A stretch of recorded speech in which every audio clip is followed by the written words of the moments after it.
Hello বন্ধুরা, আজ তোমাদের সঙ্গে শেয়ার করব পেঁপের লাড্ডু। প্রথমে একটা কাঁচা পেঁপে নিয়ে কেটে ধুয়ে রেখেছি। এবার গ্রেটার দিয়ে টুকরো করা পেঁপেগুলোকে গ্রেট করে নেব।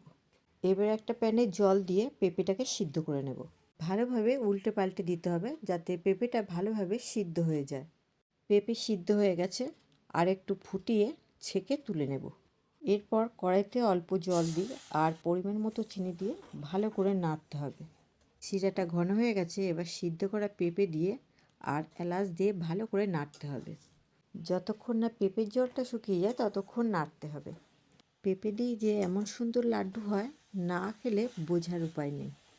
দেখো অনেকটাই আঠা আঠা হয়ে গেছে, এবার তুলে নেব। উষ্ণ গরম থাকতে থাকতে এইভাবে হাতের মধ্যে চেপে চেপে গোল করে নেব। এইভাবে সব কটা লাড্ডু আমি গোল করে নিয়েছি। রেসিপিটা যদি তোমাদের ভালো লেগে থাকে তাহলে like, comment, share and subscribe করে দিও।